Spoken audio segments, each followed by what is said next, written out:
Hey everyone, Ben Coomber Radio, episode number 277. Now, in the world of nutrition, there's many things that are popular, and there's probably one diet system that's been hugely popular over the year, and that is the paleo diet. Now, you can't really get any more paleo than rummaging around in the forest and being, well, just eating what you're given, really, when you don't have a choice.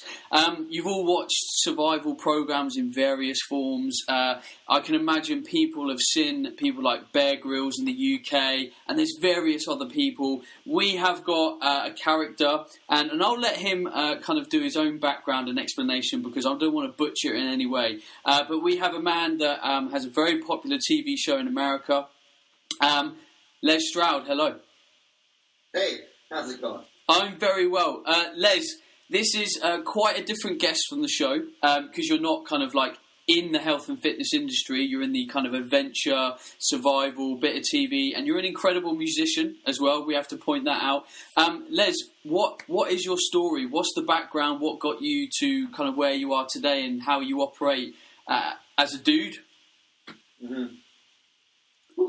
It's a long story, so the short side of it is, and actually I'll start off with a correction. And in reality, everything that I do has health and fitness sort of flowing all the way through it, because I'm a huge believer that any time in the natural world, any time out in nature, in the wilderness, actually promotes more health than anywhere else can. You know, far better than any gym sort of thing.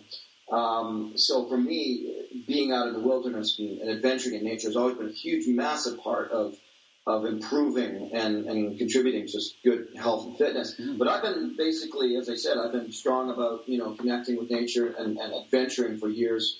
Grew up watching nature programs on television, went out to the cottage as a kid and played, got into being a musician through my teenage years, and then came back to adventuring again in my 20s. But I also, because of working in rock videos when I was into music, learned editing and film and a lot of that. And basically along the way one day I just, put the two together. I thought, I could film my own adventures. And at that time there was nothing really out there like this.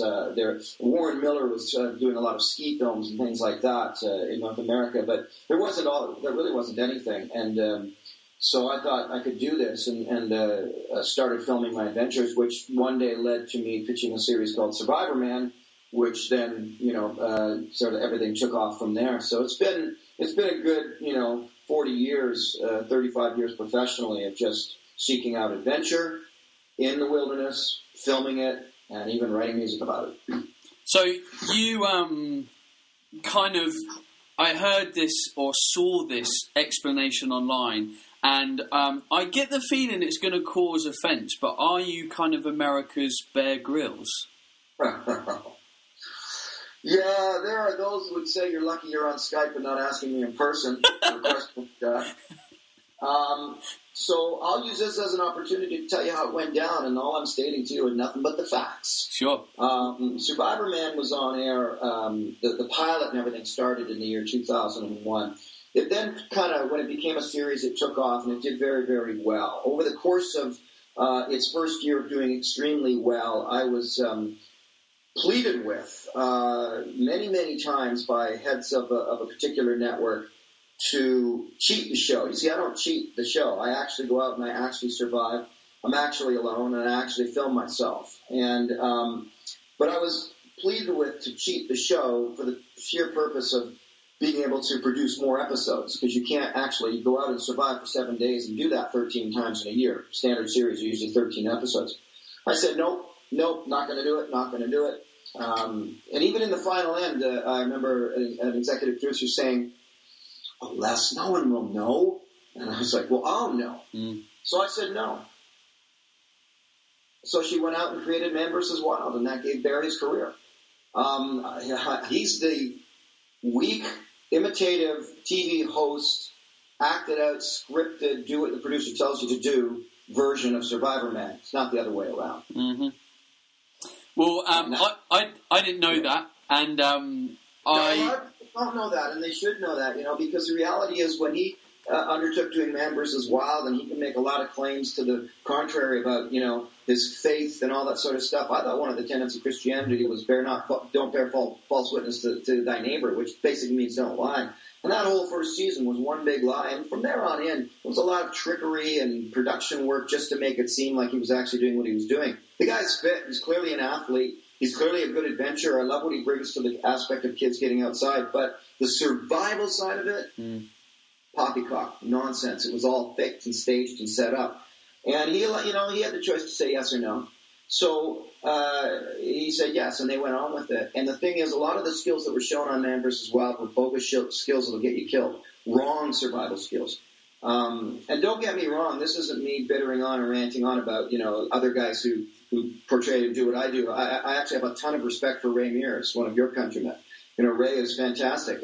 His show's not the slickest stuff for television, but his skills are great. His instruction is good. He knows his stuff. There are other people out there that are good at this, but not Bear. And that was all about selling.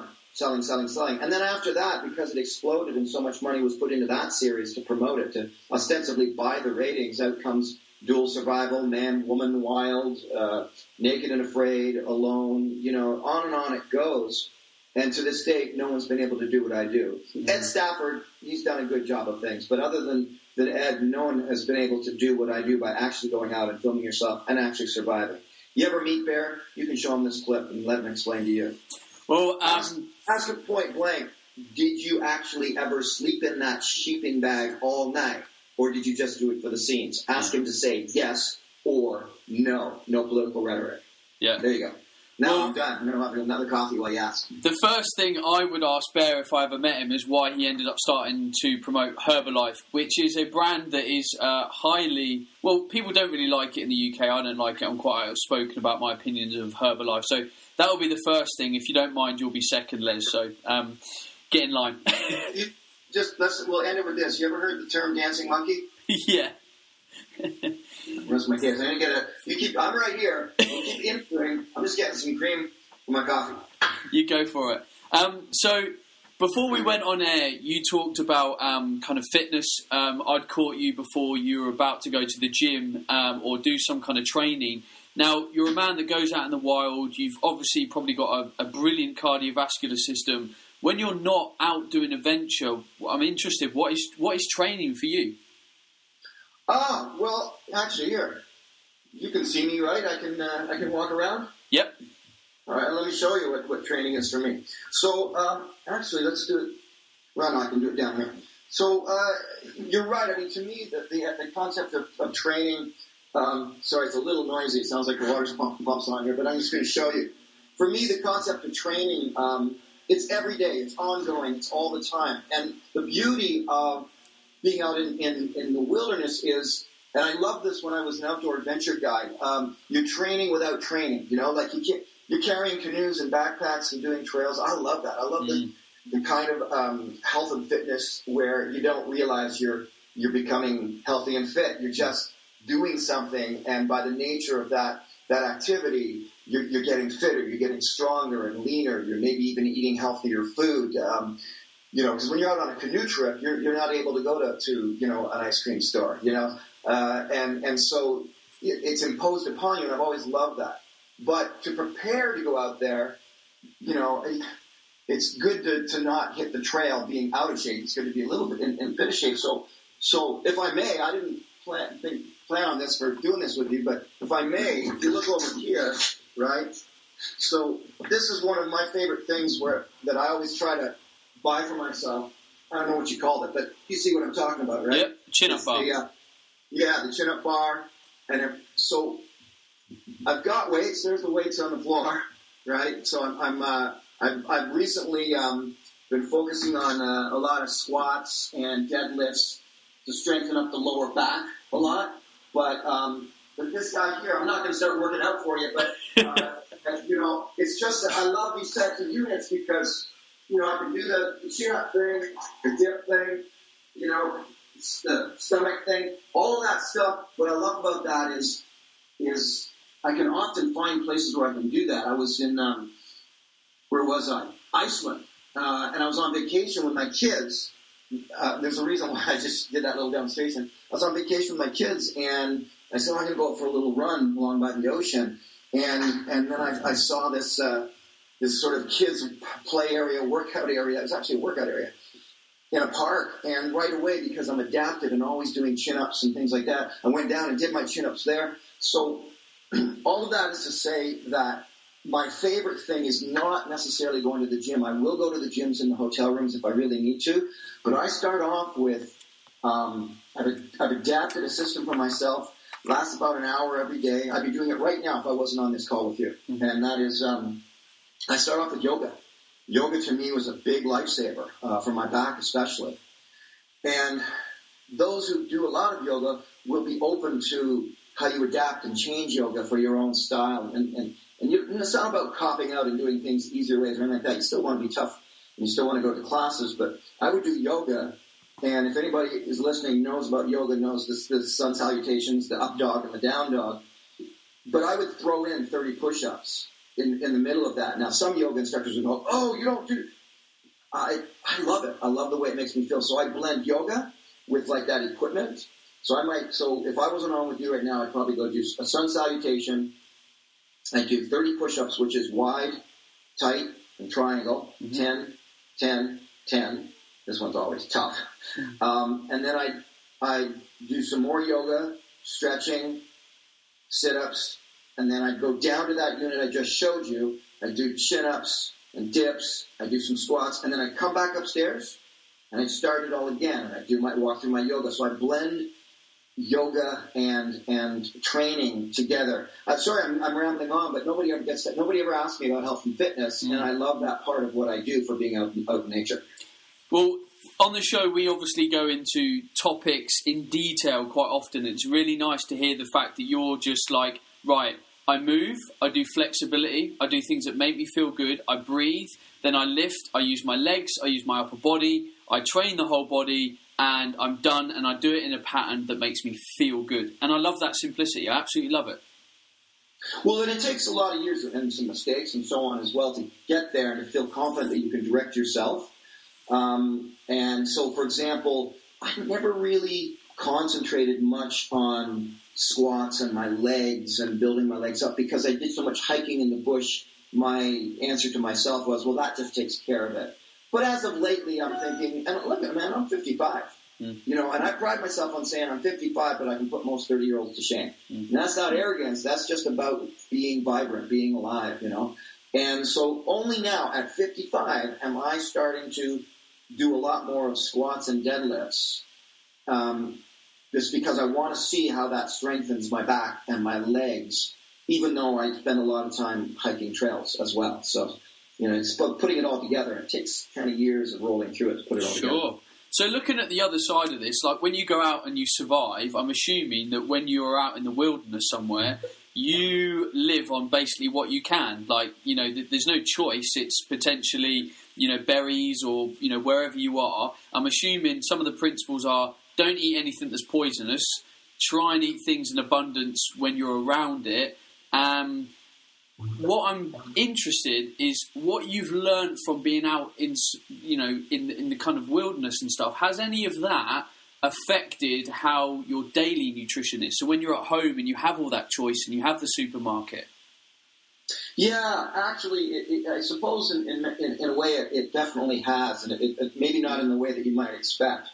What I discovered was the ability to cleanse, to be very clean in what's going into my body by doing Survivorman shows, by being out surviving in the bush. It's very much an enforced week-long cleanse, you know, fasting. When I say cleanse, actually, maybe what I really mean is fasting cleanse sort of thing. When I'm out there, you know, everything is going to be, you know, fairly pure, and it's a ton of water. See, and a survival technique is actually to drink a lot of water to make you feel full, so you're not, you know, really, really super hungry all the time. It's a very difficult thing to do. You pretty much are hungry all the time. And survival is not meant for, you know, to be something enjoyed. It's a very difficult situation. And so I learned over time how to manage fasting and cleansing with my body and still keep my mind alert and still have my energy and to flow with that. In many ways, you just don't. You can become pretty lethargic. And I know people do cleansing and fasts for a day or 2 days or a week and juice all this different stuff. Well, in the survival situation, I was kind of forced into that. Then I could take that fasting and cleansing, and I learned how to begin to adapt that to my normal life by reducing calories. And bear in mind, you're talking to a guy who's a lifelong sweet tooth, so this ain't easy. I grew up in the 70s, where, I might consume 3 or 4 packs of sweet tarts in a week, and candy and junk. And, I grew up with a lot of junk. Terrible diet as a youth, pudgy, But I think that would be one way to answer your question, is that learning how to allow yourself to fast and cleanse is something I definitely got by being out there and eating just, what I caught or gathered. So with your daily routine now, you're at home, is there a portion of your day that is fasted then, like the morning or for etc.? Yeah, I'm kind of not, being true to it right now. And that's, I'm as weak as anybody else. Don't get me wrong. I can blow it often, but I try now to. There was a system I went with quite a while ago, written by a doctor out of Vancouver, Canada, and a naturopath. I think it was probably a naturopath or something like that. And it was called Eating Alive. And I read a lot of books and a lot of different health books and so on. And I went with that one for a while, and I felt so amazing on it. And what it was based on cleansing, eating to cleanse. And so how do I start in the morning? If I can, I start very light in the mornings. That whole eat a big breakfast, I'm not about that. I'm the reverse of that. I'm about eat light in the morning and go into your day sort of thing. Starting generally, if I'm being great, because I blow it all the time, but if I'm being great, I would start in the morning with an apple, a green apple or 2 cut up. Very light fruit-based mornings. Try to stay away from the dairy as much as possible. Moving into the afternoons would be more legumes, seeds, nuts, getting into those kinds of proteins. And then into the evening, a little more heavier protein. And that would include meat. I vacillate on the whole vegan, vegetarian, paleo, meat. I vacillate. I sort of cycle through modes. When do I feel best? When I stay away from dairy. That's a big one. When I stay away from sugar, that's a big one. Even if I cleanse away from the coffee, that can be really good. Alcohol, if I can stay away from that. But again, I'm human. I had a glass of wine and some ice cream last night. Okay, so when you are out in the wild, I just assume you can eat like berries off bushes. If you can catch a rabbit or something, then quid's in. If you can start a fire and cook it, cool. Like, what are you surviving on? Not what people think. Okay. So often people will be like, "Oh, you're going to love that area, man. There's so many berries there. You're going to be living high off the hog. It's going to be awesome for you." Yeah, if I'm there for the 2 weeks that the berries are ripe. Otherwise, there's nothing. It's very tricky to eat in the wild. I've often said, for example, to live in the northern hemisphere, you can't be a vegetarian and survive in the bush. You can't. You've got to catch meat of some sort. The only place you could be a vegan, vegetarian, anything like that, and survive in the wild is a tropical island. There you can do it, but not once you get in the further north. You've got to, it's just to survive. You have to incorporate meat into your diet. And I'm sorry, what was the question again? I'm tangenting too much. What do you actually eat in the wild? Yeah. So, when things are good, I'm catching fish. Okay. And that's a big one. Fish as a survival food is one of the easiest things to get. And you can often get it in abundance if you're good or you have the equipment or what have you. So fish is big. Trapping and snaring is going to amount to rabbits and squirrels if you're lucky. This is the thing. You don't go out there and just eat in abundance. If you watch, I've done probably, 70 plus episodes of Survivorman. And if you watch, there's very few of them where I eat well. And it's a luck thing to be able to get food in the wild. You often are reduced to groveling, just gathering little things here and there, the worms, the grubs, the snails, things like that that are not, insects that aren't very exciting. But catching food in a survival situation, any show that makes it look easy is a lie. It's a very, very difficult thing to do. And then you got to add to it that, technically speaking, you're supposed to be scared. Technically speaking, you're afraid, you're cold, you're tired, you're exhausted, you're alone. It's very, very tough. So then we get to what you gather, and then that comes down to luck of the season. If you land upon a cattail swamp, so looks like a hot dog on a stick, bulrush, people call it. If you luck upon a swamp of that stuff in around June, you're going to be eating well for a while. You come to the same swamp 2 months later, there's almost nothing there for you to eat. If you luck upon, we've all gathered berries. How big is our window to gather berries in the wild? Yeah, tiny. 10 days, maybe 2 weeks in a good place. If you're there the week before or the week after, there's nothing. You're making little bits of wild tea or something. So what do you eat in the wild? In a survival situation, whatever you can. In a bounty thriving situation, you follow the seasons. And that's why primitive peoples followed the seasons. They migrated. Now it's berry season, we go to this area. Now it's fish season, we go to that river. Now it's, elk are traveling through here in that valley in that season. We go with our bows and arrows to hunt elk. And you follow the seasons and the migratory patterns to eat well. So you've basically spurred me having to go in on what is a very hot topic at the moment in the world of nutrition, and that's veganism. And I recently did a rebuttal of the What the Health documentary on Netflix, which looked at a vegan diet from a very kind of pro-vegan look. And you just said if you're in the Northern Hemisphere, you don't know how you could be vegan or vegetarian. It's just literally impossible. So I'm just interested on your take of veganism and how, because a lot of people say it's the optimal human diet. It's natural. We're not designed to eat meat. What's your opinion? Well, and I don't have a problem with that perspective, per se. My daughter is vegan, and she's very, very good at it. She is. She was just named to Team Canada's triathlon team, and she's competing in the World Cup in Australia next year. So she's fit and strong, and she's pure vegan and gluten-free. Tough to be. I'm not. I respect it, and I respect the perspective of it, and I think they've got something for real. However, it's a modern world way of eating because you do need to rely on how to get that kind of food, whether it's your quinoa, or your couscous, or your vegetables or your fruit. Getting that food, as I said, if you're going to eat locally, veganism is pretty darn tough in a lot of locales.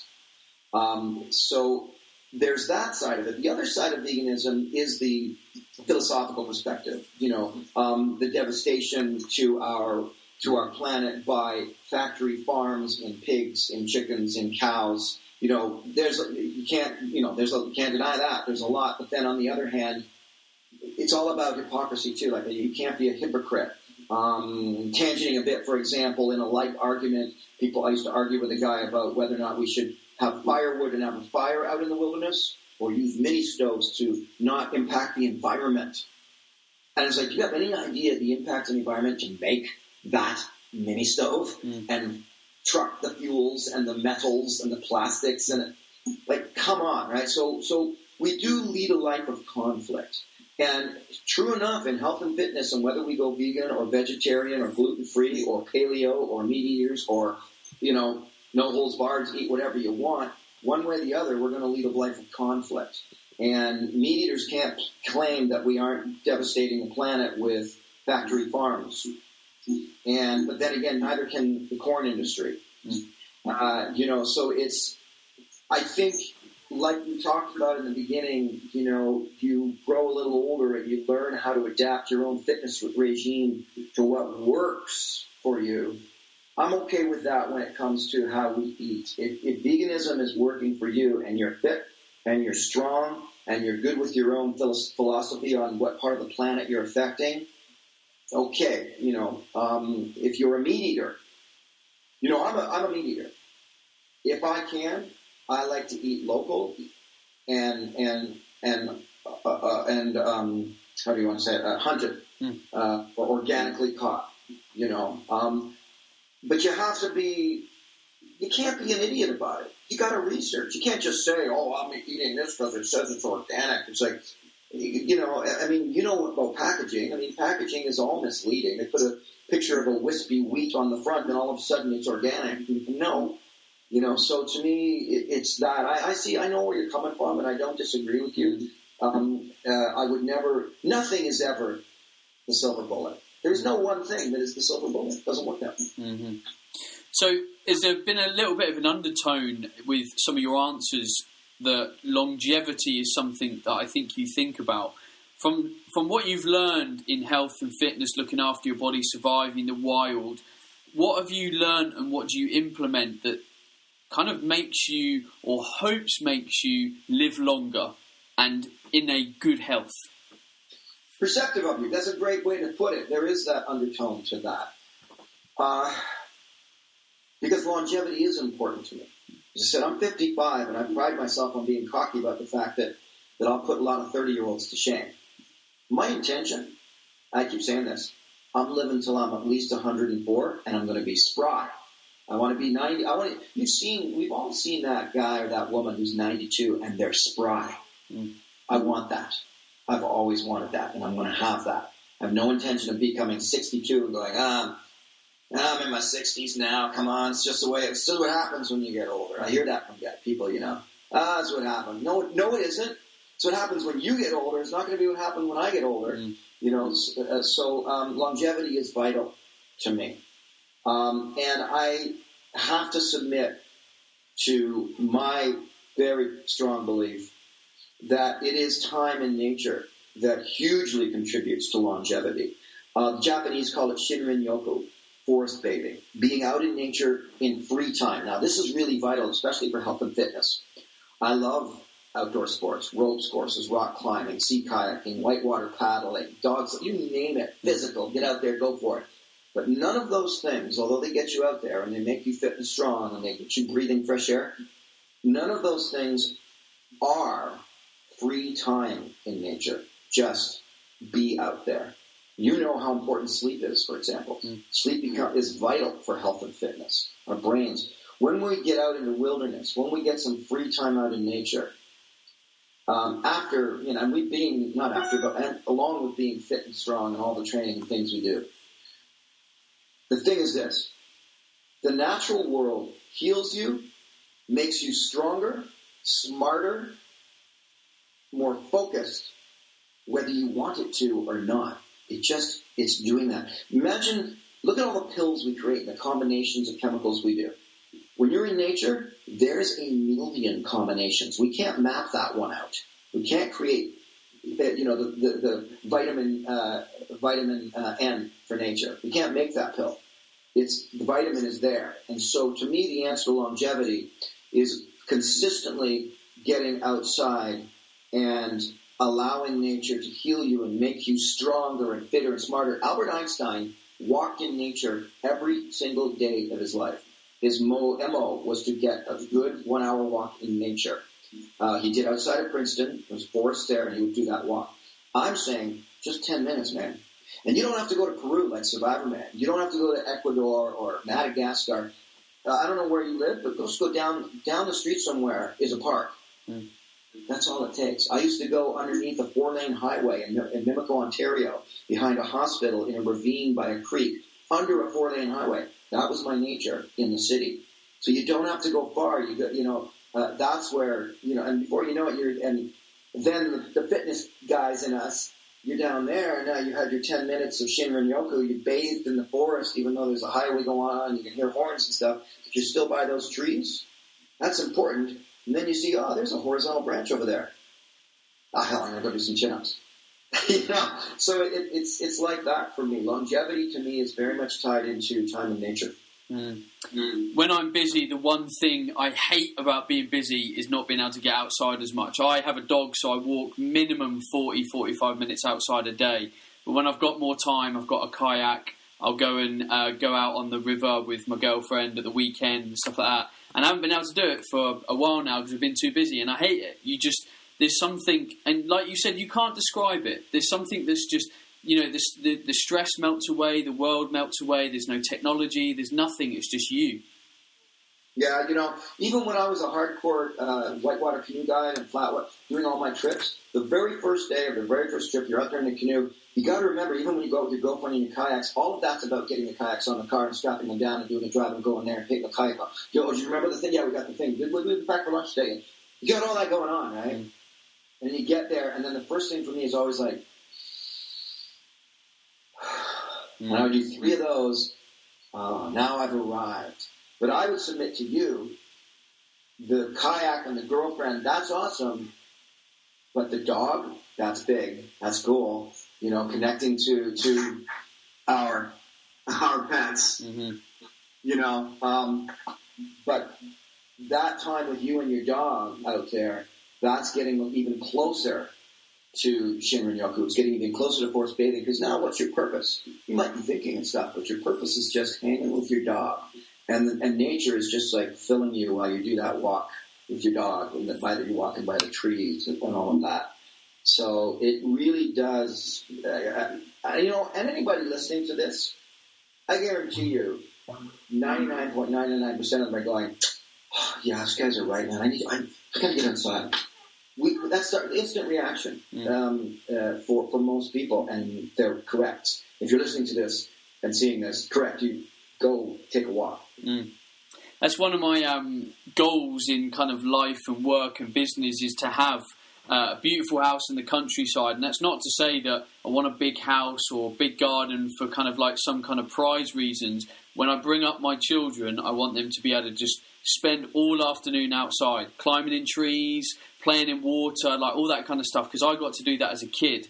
And I just found it the most amazing thing. I don't want my kids to be in front of an iPad or all that kind of stuff all the time. I want them to be outside, because again, it's connecting, but also I think it gives you skills. You know how to handle the world. You experience things. You have to kind of work out stresses and what things are, and you grab a prickly bush and you hurt yourself. Like all these things that I think are fundamental to development. A huge percentage of the world's greatest philosophers, artists, scientists, intellects, minds, creators, a huge percentage, when they're interviewed, will reference extended time in nature as a child. Because it fosters that, and to get kids out today, more important than ever, to get them off of these things, is so incredibly vital. When people do trips, toughen up, parents, and just say, yeah, this is a phone-free trip. This is, the games are not. Let me tell you a sad story. It happened to me 2 weeks ago. I'm sitting in my place in Canada. I'm sitting on my dock, and a young family rented the cottage next to me, which I love. As much as I like to be alone, I convinced myself to always accept the sounds of children playing and talks over. It's like, wow, they're splitting with delight. I'm having my glass of wine or my coffee. It's good, And so they're out there, and the mother and the father, and they're on paddle boards. Mother's on a paddle board, the father's swimming, he's in a little boat with the boy. And the boy complains, says, because they're just leaving the cottage dock and going out in front of me, and I'm just sitting there watching. And the boy complains, what? So Jimmy could stay back in the cottage alone, but I can't? And I swear to you, verbatim, quote, unquote, this is what the mother said. It's fine. He's not alone. He's got his electronics. I didn't know what to do. I was like, I wanted to go, are you kidding me? I'm just like, and for like a week after that, I was telling people this story. I said, I have to tell you something. Because, man, that was one of the saddest things I've heard in a long time. So she's on a paddleboard, the boy's in the boat, and granted they're being noisy, they're being city people in the country doing that thing, but at least they were there. At least they were out there.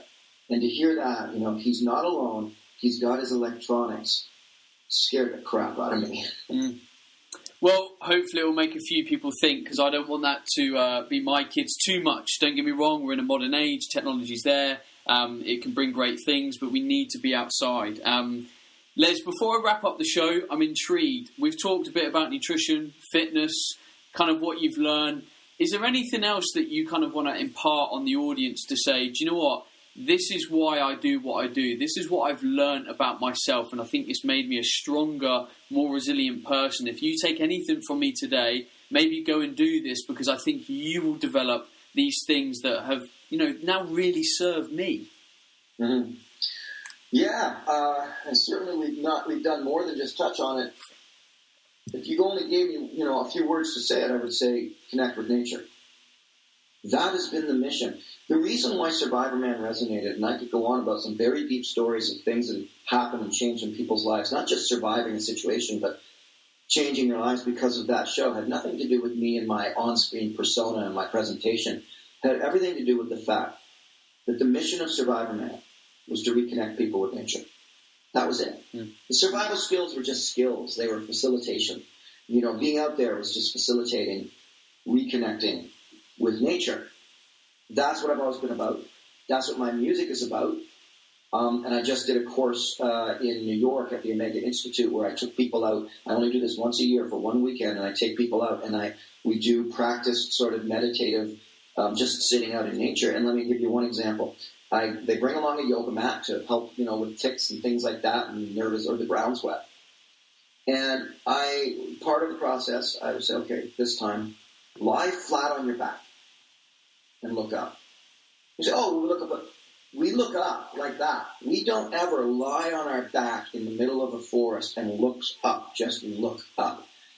And I swear to you, as I'm sitting here, every time I do this, more than a few people will admit to crying, or will come back and share with the group and start crying because it was so overwhelming for them.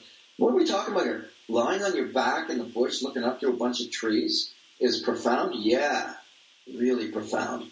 And so for me, my take-home is just that. My take-home will always be just that.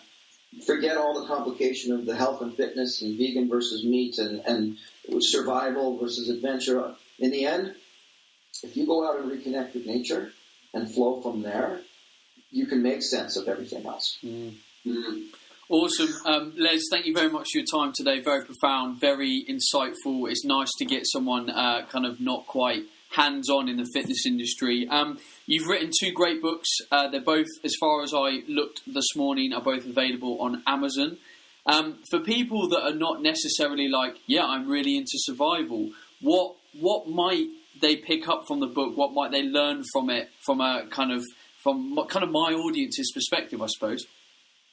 Well, you've got 3 choices. There's 3 choices, actually. So the first one is Survive, which is the manual. And with that book, it is absolutely from beginner to expert a version of what to do in all sorts of survival situations. And I really held my own feet to the fire in making that book because so many of the books are full of plagiarism. And you get 45 pages of line drawings of edible wild plants, and you get out in the field and they don't even make sense. It doesn't work. I took out all the edible plants because you cannot learn edible wilds from a book, right? So I believe it's one of the best survival books that you could ever get if you want to learn the basics of being out in the wilderness and how to survive. I threw a lot of stuff out that was nonsense that I've proven. Number 2 is the Will to Live book. That book is if you want to be inspired by intense and incredible stories, but as was my want and for the publisher as well, I graded these 10 big survival stories and I graded them. It's like, okay, here's what they did right. Here's what they did wrong, and here's what I would have done. So there's some insight into the wild, that movie about Chris McCandless who went off and died in Alaska. I mean, God bless him, but I approached it realistically. Like, could he have lived? Should he have died? For example, on that one I land on, he didn't need to die. So I say some hard things in that book.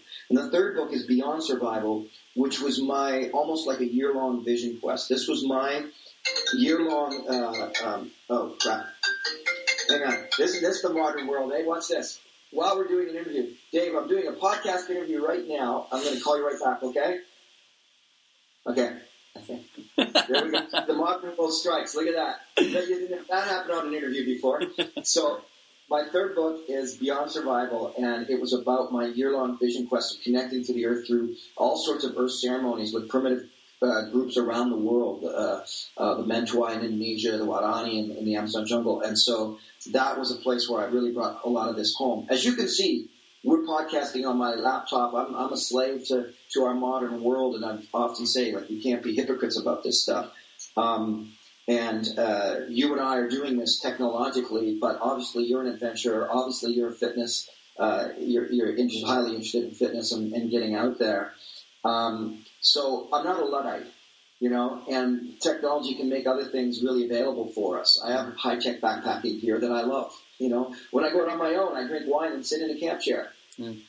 So those books, though, I think Beyond Survival is inspiring in a very personal way for people. Will to Live is inspiring in terms of how people really survive. It's powerful stories, and Survive itself, the book Survive, is I still think, the best manual out there. Awesome. Well, people, go and have a look on Amazon at those books. Les Stroud, LESSTROUD. Type that into Amazon. Have a little look. Les, if people want to find you on social media, where is the best place? Where are you putting out the content that you really want to put out there? Perfect question, because that whole world has just turned upside down for me. Number one is I've launched my own online network, smtvnetwork.com. Okay. That is the home for everything I do. There are instructional video clips. There's Survivorman Archive. There's new shows. Of course, the Bigfoot subject. All of that stuff, it's all there. There's new music there. And this is 24/7. It's $3 a month. So basically, as I say, buy me a cup of coffee and I will get out there and get busy for you. So that's my online. And I'm going to give you a scoop, because it's just brand new as of yesterday. Mm-hmm. I just signed a new deal. I'm launching a new series now with National Geographic. Cool. So I'll be on National Geographic doing a wildlife series with them. And there's a few other big irons in the fire. So I remain very, very busy. So the best place is smtvnetwork.com. You can find me on all the other stuff, all the social medias. Look for me and you'll find me. I'm active. I'm very active. I read everybody's posts and tweets. That's actually me. So I'm a very active guy that way, and not hard to find. But I would encourage, the best thing is to come to my new network, because that's where I'm now putting out all of my work. Cool, awesome. And on the social networks, you're labelled as Survivorman and not Les Stroud, correct? Both. Okay. Real Les Stroud is like the Facebook and Twitter and probably Instagram.